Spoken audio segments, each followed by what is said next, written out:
Hello students, good morning. और आज हम लोग almost we have completed the biotechnology and its process and we will study on today we have to study on its applications. अगर आप text book में देखेंगे तो I think so page number 195 और sorry 295 something they have given biotech and its applications content. So we will be trying to cover up maximum part of it. There is huge resources on it. Okay, so let's see what all are the concepts of applications of biotechnology. ठीक है, पहले मैं आपको एक brief दे देता हूँ, उसके बाद में एक पावर पॉइंट दिखाऊंगा। ठीक है, तो let's start. Today we are learning the applications biotechnology. Interesting part है क्योंकि जब तक आपको ये नहीं पता चलता है कि क्या यूज है बायोटेक्नोलॉजी का, तब तक आपको समझ में नहीं आएगा। मैक्सिमम नीट के क्वेश्चंस भी एप्लीकेशन बेस्ड रहेंगे, so you have to prepare this part thoroughly well. इसमें कौन सी एंजाइम्स, कौन सा जीन्स कैसे इंटरप्रेट करता है, आपके एमसीक्यूज और मल्टीपल चॉइस क्वेश्चन नीड्स में आते हैं। ठीक है, तो एप्लीकेशंस ऑफ बायोटेक्नोलॉजी इस कंटेंट पे बेस्ड है। नाउ व्हेन वी से application, application is applied in the field of agriculture. उन्होंने अभी तक जितना भी एक्सपेरिमेंट देखा all were based on plants like BT cotton, जिसमें बीटी जीन्स ट्रांसफर किया गया था, एग्रोबैक्टीरियम मीडिएटेड जीन ट्रांसफर, तो सब एग्रीकल्चर के एप्लीकेशंस में आते हैं। कौन कौन से प्लांट्स है, तो टमाटोज में होता है, पोटैटोज में किया है, सोयाबीन में किया है, मेज में किया है, then BT cotton, BT brinjal है, बीटी ओखरा है। तो this are all applications of agriculture. क्यों करते हैं एग्रीकल्चर में? तो रेजिस्टेंस बढ़ाने के लिए। किसके लिए? ड्रॉट के लिए। ड्रॉट कब होता है? जब रेन नहीं आता है, वाटर स्कैर्सिटी रहती है, तो ड्रॉट कंडीशन को अडेप्ट करता है। दूसरा कैसे रहता है? अडेप्टिंग टू क्लाइमेटिक कंडीशंस, जिसकी वजह से कभी कभी अननेसेसरी रेन आ जाता है बहुत सी जगह पे, तो क्रॉप्स डिस्ट्रीब्यूट हो जाते हैं, तो उसके लिए एक एप्लीकेशन रहता है। थर्ड रहता है for resistant to weeds and insecticides, that is the applications of it. ठीक है, एक है थेरापेटिक यूज। अभी थेरापेटिक मतलब ह्यूमन बीइंग के मेडिसिन के लिए। तो हम लोगों में ये एक जीन थेरेपी के फॉर्म में यूज किया जाता है। What is gene therapy? बहुत ही सिंपल कंसेप्ट है जीन थेरेपी का।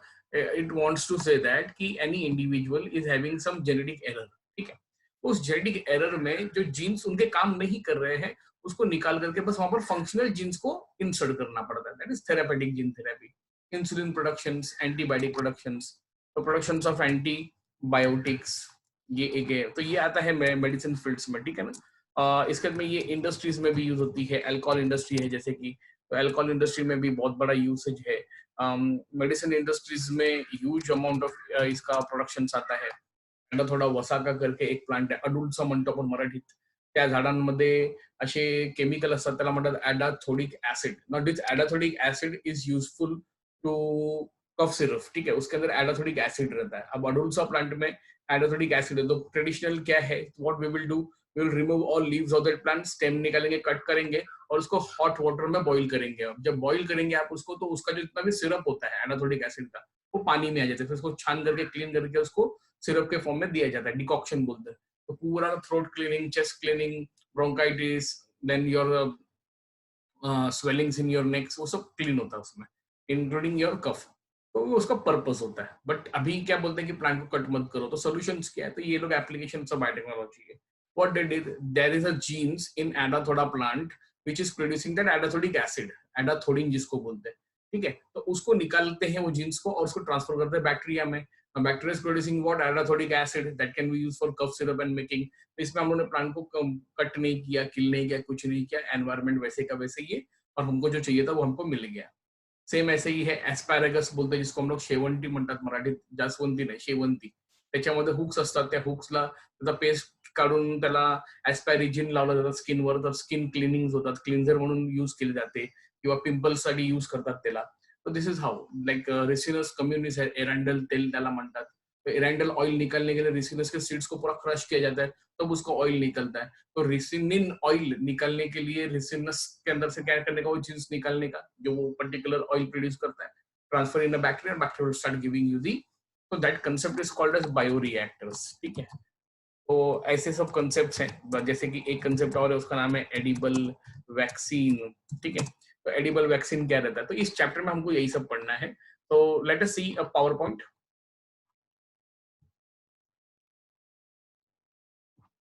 Alright, so here comes the slide show. ये ध्यान से देखना, बहुत इंपॉर्टेंट कंटेंट है। एक लाइन से सब कुछ आता है इसमें, आप जब भी स्टडी करने बैठेंगे you can pause it, you can make your points, you can make your notes and you can go head, ठीक है। तो let's start biotechnology and its applications. ये इसके यूसेस है, biopharmaceuticals, therapeutic, diagnostic, modified crop process food, bio remediation, जो अभी मैं बता रहा था आपको, ये एप्लीकेशन है बायोटेक्नोलॉजीज के, ठीक है। Three critical research areas of biotechnology: provide best catalyst, provide optional condition through engineering's downstream process of technology. Now let's see in field of agriculture.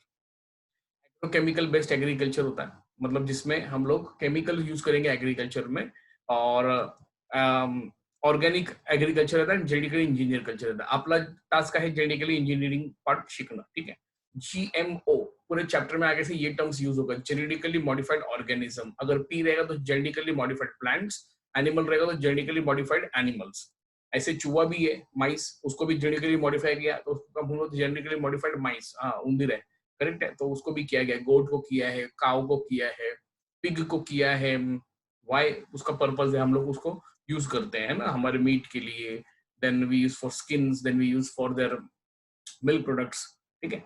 तो जेनेटिकली मॉडिफाइड ऑर्गेनिजम्स और transgenic plants organisms are the plants, bacteria and fungi and animals whose genes are altered by manipulations। मतलब किसी भी organism में जब भी आप jeans को ऐड करते हैं, मॉडिफाई करते हैं, उस कंसेप्ट का बन जाता है जेनेटिकली मॉडिफाइड ऑर्गेनिज्म। दूसरे टर्म्स में बोलेगा तो ट्रांसजेनिक ऑर्गेनिज्म। एक ऑर्गेनिज्म है, उसके अंदर बाहर से जीन्स डाला, ठीक है, ये जो जीन्स जा रहा है इसका नाम है ट्रांस जीन्स, करेक्ट है। जिसके अंदर ये जीन्स गया वो बन गया ट्रांसजेनिक ऑर्गेनिज्म।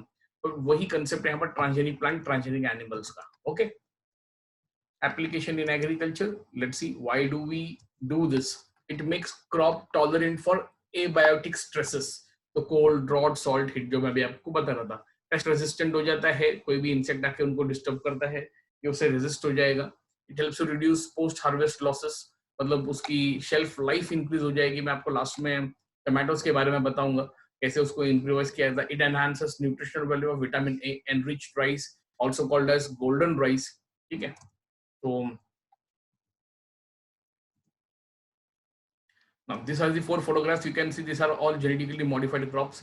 ये है कॉटन, बीटी कॉटन जिसको बोलते हैं, करेक्ट है ना। ये है टमाटोज जिसको बोलते हैं हम लोग क्या, इट्स नॉट बीटी टमाटो, ह्याला म्हणतात flower spar, FLAVR flower spar एक टमाटो है, शेल्फ लाइफ है इसका, ठीक है। तो शेल्फ लाइफ अच्छा होने के लिए उसको ये मॉडिफाई किया गया था, मैंने एक लेक्चर में इसके पहले बताया था। पोटैटोज है, पोटैटोज को फंगस रहता है एल्ब्यूगा नाम का, वो इन्फेक्ट करता है, उसे रेजिस्ट करने के लिए पोटैटोज में ट्रांसफर किया गया था। And same with maize also. तो BT cotton, BT corn, rice, tomato, potato and soybean are the best example. ये इंसेक्टिसाइड्स को रिड्यूस करते हैं, ठीक है। BT cotton, already we have seen the research of BT cotton, ठीक है। This is the bacillus thuringiensis bacteria, BT genes इसी bacteria में से निकला था। ये मारता है इंसेक्ट को, कौन से, कॉलियोप्टेरन्स, लेपिडोप्टेरन्स, डिप्टेरन्स, मतलब फ्लाइज, मॉस्किटो, बीटल्स, जैसे हम लोग स्टडी करा था। तो ये वो इंसेक्ट है जो कॉटन के पफ को इन्फेक्ट करता है एंड कॉटन को ये रेजिस्ट करेगा, करेक्ट है ना। So pest resistant plants, so how they work actually, the Bacillus thuringiensis produces this toxin called as Bt toxin crystals।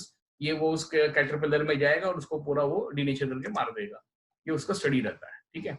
ये कॉटन का puff we have already studied in our earlier parts, ठीक है।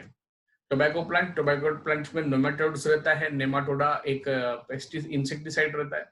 Insects होते हैं जो हमारे body में as an क्या बोलते हैं, पैरासाइट्स ग्रो होते हैं, नेमाटोड्स, तो वो टोबैको प्लांट को भी इन्फेक्ट करता है। टोबैको बहुत इंपॉर्टेंट है, याद है आपको, हाँ तंबाकू क्या काम का है आपके लाइफ में, हाँ, तो उसको मशरी करने का एंड सिगरेट स्मोकिंग वो सब उसका मिस यूज है। यूज क्या है, तो tobacco plant produces medicine for cancer, quinone बोलते हैं। Same medicine currently is using in coronavirus treatment, HCQC, Jalamandan, hydroxychloroquine। That medicine is nothing but this one extracted from tobacco plants, ठीक है, जिसके पास में उसका जीन स्पेसिफिक रहता है। तो nematode resistance in tobacco plant भी एक्सपेरिमेंट हुआ। ये अपना एग्रोबैक्टीरियम मीडिएटेड जीन ट्रांसफर की वजह से ये पूरा रूट में ट्यूमर्स बन गया है, देखा आपने। तो in the field of medicine application, मतलब इसमें बहुत सारे आप बोलते हैं ड्रग्स बनते हैं, जीन थेरेपी होती है। जीन थेरेपी में क्या होता है अभी आपको पता चलेगा, बट बहुत सारे मेडिसिन रहते हैं, वैक्सीन बोलते हैं जिसको हम लोग एडिबल वैक्सीन के फॉर्म में प्रोड्यूस किया है। Insulin, now human beings are having diabetes, now diabetes आने का मतलब क्या है, उसके पैंक्रियाज में इंसुलिन प्रोड्यूस नहीं होता है. तो what happens in 1985 and 1990, doctor started taking insulin from dogs, from kettles.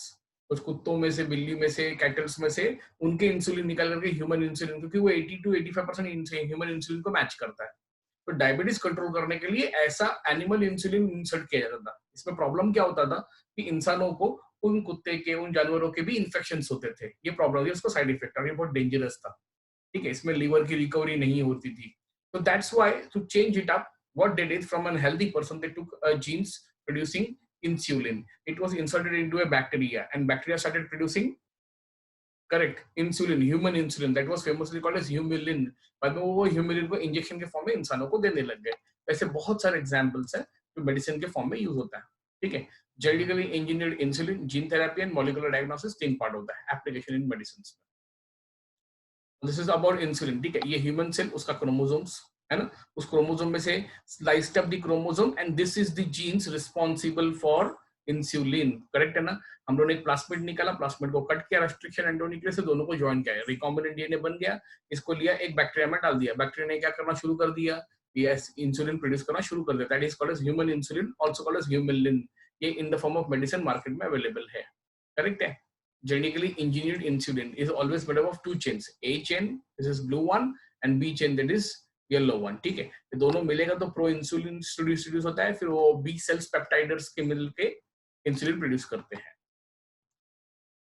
So here come this is the commercial name of human insulin. HM is human insulin, Actrapid and Nova Rapid. These two are the products basically used in. This is here you can read Humulin as a name.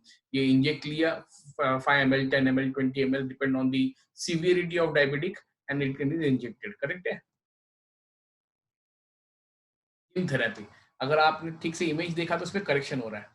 So whenever there are certain sequence of genes which is disturbed, like अभी मेरे में देख रहे हैं, तो मेरे में क्या दिख रहा है, white patches दिख रहा है. So let us discuss today after I'll take a whiteboard for this particular case, है ना. तो इसमें आपको समझेगा कि ये क्या possibilities है. white सर को white skin है, तो इसका डिसऑर्डर कैसे आया. Let us take this example today. So gene therapy, it is a method of to correct gene defect diagnosed in child embryos. तो बच्चे में अगर चाइल्ड एम्ब्रियोज में पता चल गया कि certain segment of genes is non functional, that can be spliced up, and उसकी जगह पे फंक्शनल जीन्स लोड हो सकता है. Genes are inserted into a person cells and tissues to treat hereditary disease. It compensates for non functional genes. Compensation है non functional genes के लिए. ठीक है, जीन थेरपी. आता इथे हा इमेज बघून कन्फ्यूज होऊ नका, ये कोई नट पाना टाइट करना नहीं रहा है, लेकिन ये रिपेयरिंग कर रहे हैं, ये आपको बता रहा है. फर्स्ट क्लिनिकल जीन थेरेपी 1990 में हुआ था, गिवन टू 4-year-old गर्ल. इस लड़की में एडिनोसाइन डी अमाइनेज नाम का डेफिशिएंसी था. इसकी वजह से मेंटल रिटार्डेशन, ग्रोथ एंड वैसे बहुत सारे फिजिकल डिफॉर्मिटीज आते हैं, जिससे वो डेथ भी हो जाता है. ठीक है, तो अब यहाँ पर पहली बार it is caused due to deletion of gene called adenosine deaminase. Naturally chromosome में से एक पार्ट डिलीट हो जाता है नेचुरली. ये कब होता है, मियोसिस में ओवरलैपिंग के टाइम पे ऐसा हो सकता है, डिलीशन कहते हैं. ये क्रोमोसोमल डिसऑर्डर है. अगर कोई सेगमेंट ही जीन्स का नहीं है तो उसका प्रोटीन नहीं बनेगा. तो वहां पर क्या करते हैं हम लोग, एक फंक्शनल जीन्स को लोड करते हैं या इंसर्ट करते हैं. That is gene therapy here. तो treatment by bone marrow transplantation और enzyme replacement therapy, injection of functional ADA are not completely curative. Bone marrow transplantation, bone marrow किधर होता है पता है आपको, बोन के अंदर होता है. पेन का इंक किधर होता है, रिफिल के अंदर होता है. वैसे बोन के अंदर बोन मैरो होता है. इसको तो ट्रांसप्लांट करना बहुत रिस्की रहता है, but in also many cases are unsuccessful. दूसरा था एंजाइम रिप्लेसमेंट थेरेपी, मतलब बॉडी में एंजाइम को इंजेक्ट किया जाता है, बट वो भी सक्सेसफुल नहीं था. इससे अच्छा है कि उसके अंदर जीन ही डाल दिया जाए. तो किया क्या, आप लोग देख लीजिए what happened in that gene therapy. तो in that gene therapy what has happened with that student is this. तो जीन थेरेपी फॉर एडीए, ठीक है, ये वो पेशेंट है जिसके अंदर से हम लोगों ने क्या लिया, एक लिम्फोसाइट सेल लिया. लिम्फोसाइट सेल्स और एक्टिव सेल, टी सेल. तो ये थाइमस सेल रहता है, फ्रॉम हार्ट के जस्ट ऊपर से निकालते हैं. इसको टिश्यू कल्चर में बहुत सारे सेल्स को ग्रो किया, सेल डिवाइड करने दिया, हो गया. अब infecting the T cell with LASN. अभी ये LASN कौन है, ये वो जीन्स है जो फंक्शनल है, ह्यूमन ADA cDNA जीन्स. मतलब ये किसी और इंडिविजुअल से निकाला गया फंक्शनल ADA जीन्स है, उसको हम लोग LASN कह रहे हैं यहाँ पर. इसको इन्फेक्ट किया, ये दोनों सेल को मर्ज किया, मर्ज होने के बाद में इसको करेक्टेड ADA जीन्स दिखाना, वहां पर उसको कल्चर ग्रो किया, कल्चर ग्रो करने के बाद में एम्प्लीफिकेशन मतलब मल्टीप्लिकेशन, बहुत सारा सेल्स ग्रो किया, और उसको बॉडी में इंजेक्ट किया. इससे toxic level of adenosine and deoxyadenosine decreases. इससे हेल्थ वो बच्चे का इंप्रूव हो गया। एक जीन थेरेपी का प्रोसेस रहता है। Even it is used in treatment of cancers because cancer is oncogenic, particular belt of cancer genes can be spliced up, that can be one of the method. So other molecular diagnosis में आता है recombinant DNA technology, PCR and enzyme linked immunosorbent assay ELISA. HIV testing में ELISA का बहुत बड़ा use रहता है. In a HIV case, if patient is infected by HIV virus, then also it will not come in blood report. In that case, ELISA is done to find out the immunosorbent assay. उसके अंदर उसके immunity systems क्या कहते हैं, उसके CD4, CD8, CD64 sales को count करते हैं. PCR हम लोगों ने डिस्कस किया था in detail. It is used for different genetic disorders, it is used in crime investigations, उसके एप्लीकेशंस होता है. तो यही है मॉलिक्यूलर डायग्नोसिस. ठीक है, ऑलराइट. तो uses of PCR to detect HIV in suspected AIDS patient, to detect mutation in genes in cancer patient, to identify many other genetic disorders. That's we have already read in details. Molecular diagnosis ELISA. ELISA is based on principle of antigen antibody interactions. मतलब हमारे body में antigen antibody का interaction study होता है. Infection by pathogen can be detected by the presence of antigens or by detecting the antibody synthesis against pathogen. Same testing अभी plasma therapy के पहले क्या कोरोना पेशेंट्स के सैंपल्स में किया गया था. तब जाके पता चला कि एंटीजन एंटीबॉडी रिएक्शंस क्या है, सामने वाला एंटीजन किस टाइप का है, वो किस टाइप के रेजिस्ट प्रोवाइड कर रहा है, जिसके अंदर गया, जिसने एंटीबॉडीज प्रोड्यूस किया खुद को बचाने के लिए, उसके एंटीबॉडीज के टाइप कौन से, तो उसी के बेस पे तो वैक्सीन प्रोड्यूस होगा. एम आई राइट? तो यही वो टेक्निक है जिसके बेस पे पूरा रिसर्च चल रहा है. तो across the world we see the news कि they are trying to bring vaccine for corona virus. This are the route to go for corona virus. ठीक है, ट्रांसजेनिक एनिमल्स, वहां पर इमेज में आप जो हरा चूहा देख रहे हैं वो करेक्ट है. रिसर्च में ऐसा होता है. आपने अगर हाफकिन रिसर्च इंस्टीट्यूट है परेल में, वहां पर एनिमल्स पे रिसर्च अलाउड है. रैबिट्स पे करते हैं, गिनी पिग्स में करते हैं, माइस में करते हैं, मंकीज पे करते हैं, हॉर्स पे करते हैं, डॉग्स पे करते हैं, डोंकीज पे करते हैं. मेरे को मत देखो, मेरे नाम नहीं है, ये सब एनिमल्स है. ठीक है, ट्रांसजेनिक एनिमल्स. तो यहाँ पर रैबिट देखा, रैबिट के अंदर अलग अलग तरह के जीन्स म्यूटेशन. अभी क्यों करते ये लोग? तो पर्पस है इसका. पर्पस क्या है? ये एनिमल्स को हम लोग यूज करते हैं एज ए फूड सोर्सेस. ठीक है, तो इनके अंदर कुछ चीजें इम्प्रोवाइज करने की कोशिश रहती है. These are the animals whose genome can be has been altered by introduction of one foreign gene by manipulation. Transgenic rats, rabbits, pig, sheeps, cows and fish. अब आप बोलेगा चूहा कौन खाता है? तो हाँ, चाइनीज लोग खाते हैं साले, बट अपन नहीं खाता है ना. बट एक्चुअली माइस में मैक्सिमम वैक्सीन एंड मेडिसिन का एप्लीकेशन होता है, अगर आपको याद रहेगा तो वो उसके लिए रेजिस्टेंट है कि नहीं, उसके अंदर वो पर्टिकुलर जीन्स को अडॉप्ट करता है. ह्यूमन जीनोम के जैसे उस माइस के जीनोम को बनाया जाता है so that they can adapt for medicines the way we are going to. ठीक है, तो it is used in medicine research. Overall 95% of all existing transgenic animals are mice. ये उसका पर्पस है. ओके, ये बोवेरिन का पहले 6000, अभी पहले 2000 लीटर्स मिल्क देता था, अभी ये 8000 ऑन एवरेज मिल्क देता है after getting a transgenic. Same with chickens also, there is an alternations. As I said about mice, ये मेडिसिन फील्ड में यूज होता है and they can be altered. ठीक है, तो let us read this statement. In 1997, Rosie, the first transgenic cow, रोजी नाम थी उसकी, ठीक है, produce human protein enriched milk. हाँ, हम लोग नेक्स्ट लेक्चर में देखेंगे कि हम लोग क्लोन्ड कैसे बनाते हैं, clone animal. 2.4 gram per litre. It contains human a lactalbumin. It is nutritionally more balance product. इसका मतलब एक ह्यूमन प्रोटीन का जीन्स ट्रांसफर कर दिया काव में, उसके काव के मिल्क में ह्यूमन बीइंग को लगने वाले प्रोटीन भी प्रोड्यूस होने लग गए. Vaccine for safety testing. तो पोलियो वैक्सीन आपको पता रहेगा. तो पोलियो वैक्सीन है, कितना लगता है? 2 बूंद जिंदगी के. कितना? 2 बूंद. हमारे देश में कितने बच्चे? 40 करोड़ बच्चे, मतलब 8 करोड़ ड्रॉप, 80 करोड़ ड्रॉप्स लग गया. ये इवेंट साल में 4 बार होता है, मतलब 8 into 4, मतलब 320 करोड़ ड्रॉप्स. इतना वैक्सीन सिर्फ इंडिया में लगता है. तो इतना वैक्सीन प्रोड्यूस कैसे होता है? तो उसको हम लोग क्या करते हैं, उसको हम लोग बायो रिएक्टर्स, मतलब बैक्टीरिया में प्रोड्यूस करते हैं. और उस सैंपल को टेस्ट करने के लिए माइस को यूज किया जाता है. माइस के अंदर पोलियो का मेलाइटस, पोलियोमेलाइटिस नाम के व्हायरस को डाला जाता है. देन पोलियोमेलाइटिसला मारण्यासाठी पोलियो वॅक्सीन ड्रॉप दिलं जातं. So when polio vaccine drop is given to poliomyelitis infected mice and they see the response and then only they can use it in human beings. ठीक है, क्या बेनिफिट्स है? Chemical safety testing है, मतलब इससे toxicity, जो भी medicine बनता है वो इंसानों को कितना साइड इफेक्ट देगा इसका स्टडी होने के लिए और टॉक्सिसिटी टेस्टिंग्स रहती है. तो ये पूरा कंसेप्ट कहीं ना कहीं आपका अभी एथिकल इश्यूज हमारा नेक्स्ट लेक्चर है, तो अभी नहीं आएगा। तो I will just narrate you all things what we have studied so far. तो ये था अपना आज का कंटेंट। अब इसमें सैंपल्स में हम लोगों ने क्या क्या पढ़ा? Transgenic organism. What is transgenic? Transgenic organism, है ना, तो करेक्ट है। अब इसमें दो टर्म्स है, एक है ट्रांस और एक है जीन्स, है ना। तो so what is trans genes? What we say a genes to be transferred, बराबर है। Organism with trans genes is called, क्या बोलते उसको? ट्रांसजेनिक ऑर्गेनिज्म, बराबर है ना। और it is also called as genetically modified organism, GMO, also called as GMP, मतलब genetically modified plants, also called as GMA, genetically modified animals, also called as genetically modified human. Now this is controversial topic. ये अपने notes में भी नहीं है, ये अपने theory में भी नहीं है, ये अपने किधर भी नहीं है, मगर मैं बताऊंगा, इसकी रिसर्च आते हैं, ठीक है। तो let's see the examples for GMP first, genetically modified plants.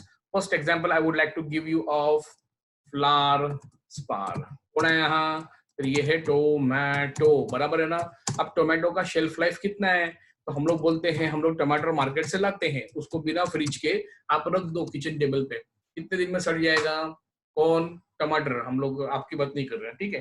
तो what happens in just 2 days 3 days you will see it started rotting. तो प्रॉब्लम क्या है कि उसके अंदर मॉइस्चर एब्जॉर्ब करता है। When tomato absorb moisture it get denatured and it get shelf life excavated, तो मर जाता है। तो अभी हम लोग को क्या करना है कि अगर इसको एक्सपोर्ट इंपोर्ट करना है, फॉर एग्जांपल हम लोग को इंडिया से इसको ऑस्ट्रेलिया भेजना है, या इंडिया से इसको हम लोगों को रशिया भेजना है, या इंडिया से हम लोगों को इसको USA भेजने का है, तो we send by sea routes. Sea routes मतलब कंटेनर्स में डाल करके शिप पर लोड होता है, फिर वो मर्चेंट शिप उसको लेके जाती है। इसी पे मर्चेंट नेवी के जॉब वाले लोग भी रहते हैं, ठीक है। तो ये बहुत बड़ा बिजनेस है आज के डेट में। बट प्रॉब्लम टमाटो का है, tomato can not survive for 6 months and 8 months, correct है ना। तो यहाँ पर एक एक्सपेरिमेंट परफॉर्म किया था to increase the shelf life. तो पता चला था एक सोलमन नाम का फिश है, सलमन नहीं सोलमन नाम का फिश है, ये एक आर्टिक फिश है, ठीक है। क्या बोलते हैं हम लोग? Arctic fish. ये रेजिस्ट करता है किसको? यस, ये कोल्ड वेदर को, हाँ मस्त एकदम, कोल्ड वेदर को रेजिस्ट करता है, कोल्ड रेजिस्टेंट है इसके अंदर, जीन्स है इसके पास में, ठीक है। तो साइंटिस्ट लोगों ने क्या किया, सबसे पहले वो जीन्स निकाला, किसमें से? सोलोमन में से। सोलोमन फिश जीन्स वर रिमूव्ड, ये बन गया ट्रांस जीन्स, ठीक है। एंड इसको ट्रांसफर किया किसमें? टोमेटो में। इससे क्या हो गया? टोमेटो के अंदर क्या बन गया? शेल्फ लाइफ इंक्रीज हो गया, बराबर है कि नहीं। तो टोमेटो का शेल्फ लाइफ कितना हो गया आज के डेट में? Tomato can be kept for how many years? Minimum for 2 years उसको रख सकते हैं आराम से, म्हणजे it can be preserved also, it can be used for longer purpose. इसके साथ में उसके अंदर विटामिन भी इम्प्रोवाइज हो गया, न्यूट्रिशन भी बढ़ गया, प्लस उसका शेल्फ लाइफ भी बढ़ गया। तो दोनों का एडवांटेज था। बट इसका बॉयकॉट हुआ, इसके ऊपर ऑब्जेक्शन आया। क्या ऑब्जेक्शन आया बताओ? आपने वेज को, veg is converted into, correct, non veg, ठीक है, कन्वर्टेड इनटू नॉन वेज। तो फिर यहाँ पर पेपर रिलीज होना शुरू हो गया कि नहीं नहीं, मच्छी का जीन्स नहीं डाला गया है, एक बैक्टीरिया का जीन्स था, 2 डैफोडिल का जीन्स था, वो भी नहीं है, डैफोडिल प्लांट के 2 जीन्स है और एक बैक्टीरिया का जीन्स है, ये तो उसको रेजिस्ट करने के लिए दिया, पर एक्चुअल थी ये सोलोमन की जीन्स। पर आपको पता है genes, what is a genes? A segment of DNA, segment of piece of DNA. क्या बनाता है? प्रोटीन। अब इसमें वेज एंड नॉन वेज का कंसेप्ट है क्या? बिल्कुल नहीं है, करेक्ट है। What is genes? Simple, a segment of DNA which produces protein. हम लोगों ने क्या किया? हम लोगों ने फिश का एक जीन्स निकाल करके टमाटर में डाला, फिश ने ही डाला, पहली बात, ठीक है। इसमें टमाटर वेज से नॉन वेज नहीं बना, किसी का धर्म भ्रष्ट नहीं हुआ, बट लोगों में इसके अगेंस्ट में बहुत सारे न्यूज होते हैं, तो veg is converted into non veg, ऐसा ऑब्जेक्शन आया। तो यहाँ पर क्वेश्चन उठ जाता है किसका? एथिक्स का। ये अपना चॅप्टर का लास्ट पार्ट रहेगा, व्हाट इज बायोएथिक्स। तर ह्याच्यावर आपण नंतर डिस्कस करूया।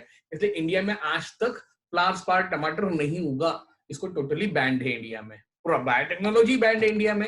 इसका रीजन ये भी है, ठीक है। तो ये एक सक्सेसफुल रिजल्ट है, आज भी यूज करते हैं बाहर कंट्रीज में, those who are having highest production of it. तो अब अभी ये नहीं पता मुझे कि हाई हाइंस केचप में है कि नहीं है, किसान केचप में है कि नहीं, आई डोंट नो, ठीक है। तो next is golden rice, next concept golden rice. अब गोल्डन राइस का कंसेप्ट क्या था, तो इसका हिस्ट्री में बता देता हूँ आपको। इन समवेयर अराउंड 1990 इन ये यूरोप में बना था वैसे, पर इसका यूसेज हुआ था अफ्रीका में, central Africa, let me be very precise, in central Africa. See देखिए, south Africa is develop among African countries, ठीक है, खाना भी डेवलप्ड है, बट सेंट्रल अफ्रीका पूरा रिमोट एरिया है, उसमें बहुत सारे नामीबिया है, जाम्बिया है, वो सब कंट्रीज में बहुत पॉवर्टी है। वहां पर सेंट्रल अफ्रीका में there was a problem with deficiency of vitamin in kids, मतलब बच्चे लोगों में विटामिन का deficiency, specially vitamin A, vitamin D, D and vitamin C का। तो इससे क्या होता है कि बोन्स फिक्स होते हैं, आई साइड वीकनेस आता है, स्किन डिसीज होती है, माल नरिश्ड हो जाता है बच्चा। तो ये सबको ओवरकम कैसे करेगा, करेक्ट है ना। तो ओवरकम करने के लिए वहां पर डॉक्टर्स ने, डब्ल्यूएचओ ने, who is who, I don't know who is who and what who is doing right now in corona virus, so it has done absolutely blunder this time, ठीक है। तो डब्ल्यूएचओ, वर्ल्ड हेल्थ ऑर्गेनाइजेशन का जो job था उसने इस बार नहीं किया वैसे तो, I openly say, let the video go to हु। तो WHO, world health organisation, what they did, their job was to eradicate this particular part, ठीक है। तो उन्होंने क्या किया, उन्होंने विटामिन के सप्लीमेंट्स भेजे, किधर, send supplements to that country, but वो जो अफ्रीकन थे, वो नेटिव्स थे, their tribal communities and tribals, लोगों ने इसको बॉयकॉट किया, नहीं हम लोग नहीं खाएगा करके। वो लोग कभी भी कोई नई चीज को आने नहीं देते, ये आपको पता होगा अगर आप लोग कभी ट्राइबल्स के बारे में सुनते हैं तो। There was an objection. Now doctors was having a process ki ha what, let us see what they eat. So they used to eat rice as a staple food, and this rice was deficient in vitamins. इसका मतलब doctors को solution मिल गया कि अगर हमने rice को modify किया, अगर हमने राइस को मॉडिफाई किया, we can reach the solution. म्हणजे सोल्युशनला पोहोचण्याकरिता त्यांच्याकडे एकच उपाय होता, let us go and modify this rice. So in rice 3 genes from bacterias were transferred. Initially ये पहले बताया गया था कि एक चेमेलियन का जीन्स ट्रांसफर किया है, क्या चेमेलियन, बाद में इसको लोगों ने रिसर्च में बैक्टीरिया का जीन्स बोलने लग गए, तो रियलिटी आज तक किसी को नहीं पता, हाँ बट बैक्टीरियल जीन्स होता है। अभी पेपर्स ऐसे बताते हैं, स्टार्टिंग इनिशियल्स में इसके अगेंस्ट में ऑब्जेक्शन है कि इसमें चेमेलियन का जीन्स डाला गया है, लाइक लिर जीन्स करके था, वो लाइकोपर्सिन करके एक कंपोनेंट है, उसको इम्प्रोवाइज करने के लिए, जाने दो, अभी अपने को नहीं पता, बट बैक्टीरिया में से वो जीन्स निकाला गया था। तो बैक्टीरिया में से जीन्स निकाल के डाल दिया किसमें, राइस में, and rice improves it's vitamin quality. जैसे ही राइस में विटामिन ए और डी का इम्प्रोवाइजेशन देखा गया, that rice colour become golden colour, so that rice was famously called as golden rice. India में गोल्डन राइस मिलता है क्या, नहीं मिलता. इंडिया में बायोटेक बैंड है, ट्रांसजेनिक प्रोडक्ट्स बैंड है. इंडिया में सिर्फ बीटी कॉटन ही है, बाकी कुछ नहीं है, बीटी ब्रिंजल भी नहीं है, ठीक है. तो ये था सेकंड एग्जांपल गोल्डन राइस का. Then third is edible vaccine. आता एडिबल वैक्सीन कॉन्सेप्ट आई का किती छान आहे. What is vaccine? Vaccine is not a medicine, first thing, ठीक है. मेडिसिन आप कब लेते हैं, जब आप बीमार पड़ते हैं, है ना.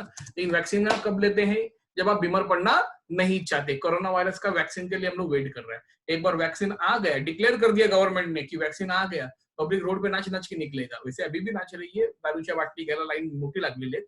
मला बघू नका, मी नव्हतो तिथे, मैं दिखता है लेकिन मैं हूं नहीं, ठीक है.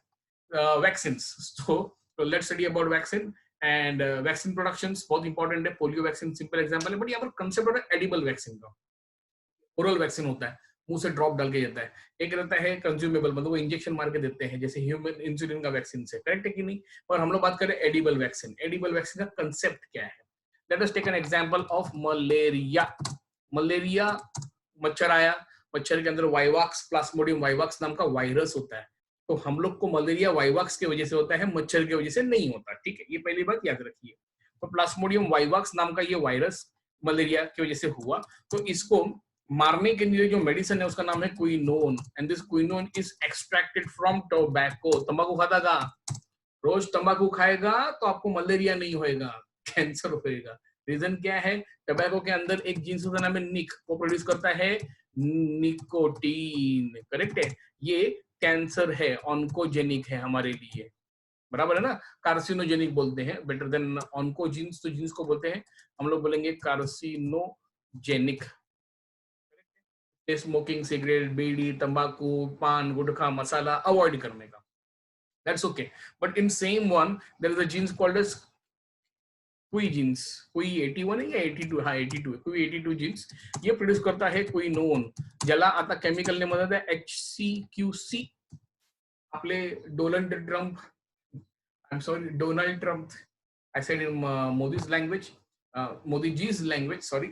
So, so डोनाल्ड ने क्या बोला कि हम लोगों को HCQC प्रोड्यूस करने का है, HCQC मेडिसिन है. Is true, is correct, because Vivax family and coronavirus family are having same link type of behaviors, fever आना, headache होना, सोर थ्रोट होना. तो ये जो बॉडी पेन है इसका ट्रीटमेंट क्विनोन का मेडिसिन 80% कर जाता है. अगर आप आज के डेट में किसी पेशेंट का, मेरे पास में जो पेशेंट्स कोरोना वायरस है उनके जो समरी रिपोर्ट आती है, अगर मैं वो आपको दिखा दूं तो उसमें भी दिखाया गया है कि उनको मेडिसिन HCQC का ही दिया है.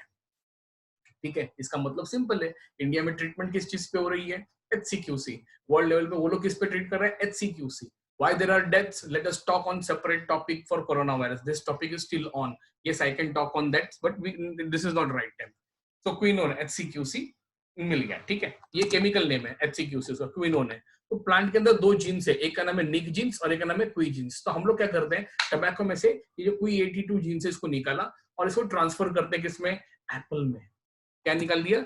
इफ क्वी 82 जीन्स करेक्ट है is transferred in Apple, so Apple will start producing what? Quinone. अगर आपने एप्पल खाया तो साथ में क्या गया आपके बॉडी में? Quinone. This is the concept of edible vaccine.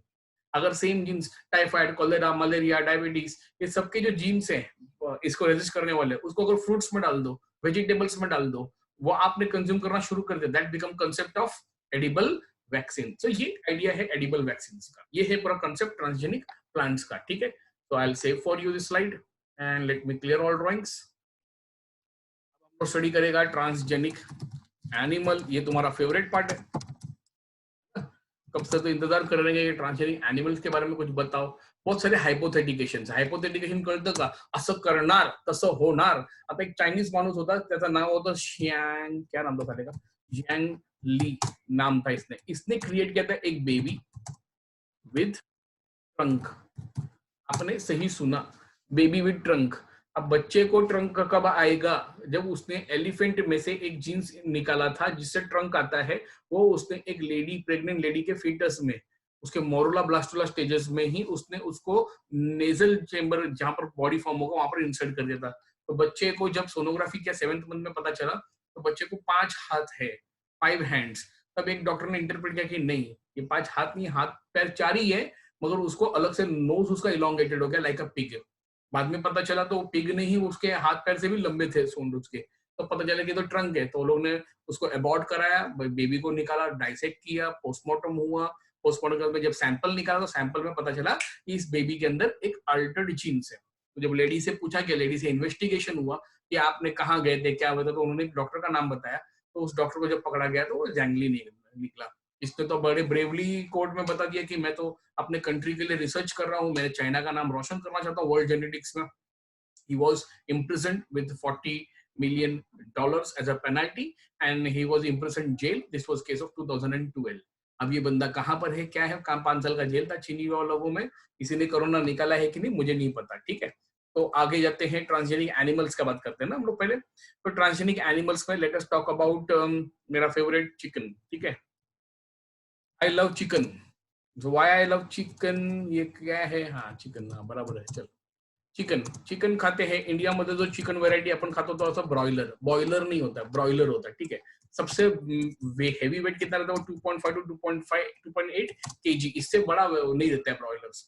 तो हे मैक्सिमम वजन है. जेनेटिक मॉडिफिकेशंस में क्या क्या? बफेलो का जीन्स ट्रांसफर किया गया. हाँ, you have heard right. Buffalo jeans which provide high amount of meat and red muscles. तो वो डेवलप करने वाले जो जीन्स होते हैं उनमें वो ट्रांसफर किया गया था चिकन्स के इनिशियल्स वेराइटीज में, जिसके वजह से जो न्यू वैरायटी प्रोड्यूस किया उन लोगों ने, that new variety after transfer of genes, after transgenes in it produced a variety of 6.5 to 8.5 kg. आप सही सुन रहे हैं, ये हमारे चिकन पोल्ट्री शॉप्स में नहीं मिलता क्योंकि इतना एक फैमिली नहीं खाता है. ठीक है, इतना यूज कहाँ पर होता है? होटल इंडस्ट्रीज में, फूड एंड पैकिंग इंडस्ट्रीज में, जहाँ पर अलग अलग कमोडिटीज एंड प्रोडक्ट्स बनते हैं, तो वहां पर हैवी टाइप के चिकन यूज करते हैं, चिकन के फ्लैश मांगते रहते हैं. समझ में आ गया? तो ये है वो, हाँ बोनलेस चिकन सब लोग खाते हैं, तो किसी को बोन की पड़ी नहीं है, तो ब्रॉयलर में ऐसे भी बोन हॉलो एकदम एकदम खोखला रहता है, तो किसी को लेना देना नहीं है उसका, ठीक है।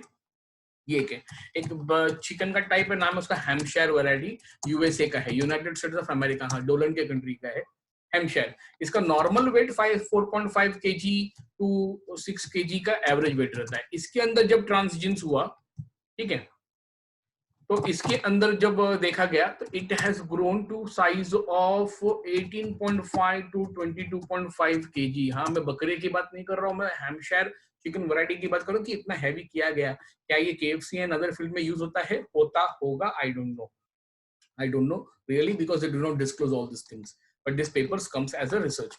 इंडिया में नॉर्थ ईस्ट में एक वैरायटी है, उसका नाम है बर्मा। वर्मा यूपी में मिलते हैं, बर्मा दूसरे कंट्री का। ये एक कॉम्बिनेशन है चाइनीज वैरायटी का और म्यांमार वैरायटी का। Naturally their weight is 4 to 6 KG. 4 to 6 KGs का नेचुरल वेट है। जब इसके अंदर ये ट्रांसजीन डाला गया था तो it was expected to go very high, but it went to 8 to 10, I think 10.5 KG तक मैक्सिमम गया। मतलब बहुत ज्यादा इसमें रिजल्ट एक्सपेक्टेड था, लेकिन नहीं हुआ। But Burma variety is the best seller from India currently, और इसका रियरिंग कंट्री सिर्फ एक्सपोर्ट इंपोर्ट्स के लिए ही होता है। काउज एंड बफेलोज में किया गया था, जैसे रोजी का नाम सुना आपने।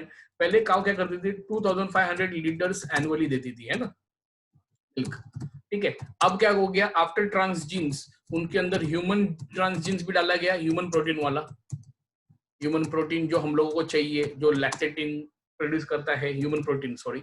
Now they are producing almost 6500 to 8500 litres of milk.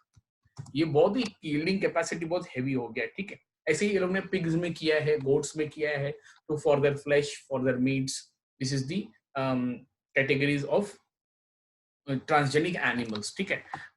If I have to go to transgenic animals case only, then mice was one of the experiment. Steroids, if you remember steroids क्या रहता है, correct बोला आपने, किसी को body builder बनना है, wrestling देखा है आपने, बटिस्टा, ट्रिपल एच, अंडरटेकर, तो ये लोग स्टीरॉइड्स लेते हैं ताकि उनका बॉडी बहुत ऐसा नॉर्मल से ज्यादा दिखते हैं वो लोग, है ना।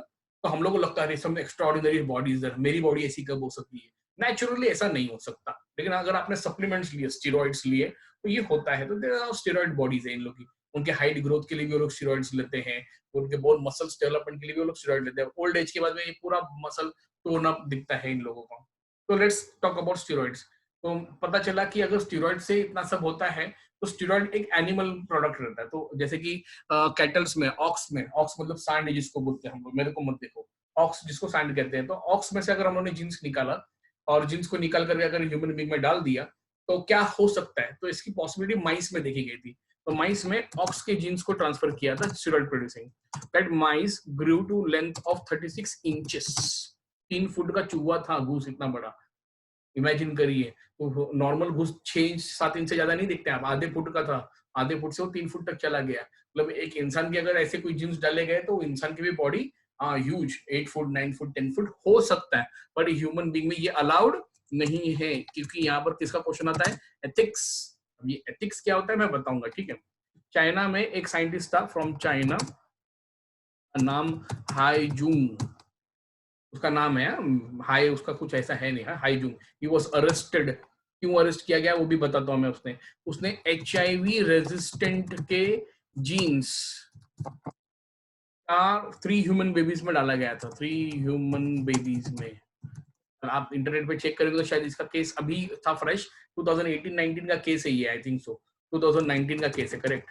And he was arrested for same, ठीक है। जब वो पकड़ा गया तो पता चला उसने human resistant genes, HIV resistant genes किसी और से ह्यूमन बीइंग में डाला गया। See, in human being any type of alteration of genes is still not allowed. Why it is not allowed? It is a topic of ethics, it is a topic of discussions we can discuss in the next part. तो आपको आज समझ में आ गया कि transgenic concept कितना heavily आगे इस वर्ल्ड में चल रहा है। अब next part will be cloning. Cloning क्या रहता है? तो आपको पता है क्लोनिंग में हम लोग पढ़ते हैं एनिमल क्लोन्स, करेक्ट है? जस्ट गिव मी 1 सेकेंड, या। तो we are going, in my next lecture we are going to study about cloning. Cloning बहुत इंटरेस्टिंग पार्ट है, जैसे कि ये इंटरेस्टिंग था, cloning is also very interesting. In cloning types of clones generalized part है, but you are more interested into human clones, तो हम लोग human cloning पढ़ेंगे। फर्स्ट एनिमल जो क्लोन हुआ उसको पढ़ेंगे हम लोग, ठीक है। बस एनिमल क्लोन कैसे हुआ, एनिमल में टाइप्स ऑफ क्लोनिंग कौन कौन सी हुई है, ह्यूमन क्लोनिंग कौन सी है, यू विल स्टडी दैट। इसके पैरेलल में हम लोग पढ़ेंगे test tube baby, test tube baby कैसे होता है, आप खुद इंटरप्रेट करेंगे, डिफरेंसेस आपको पता चल जाएगा। Alright students, so take care and let's plan up for next lecture, cloning. All right, so I hope you have understood today's lecture. Thank you very much.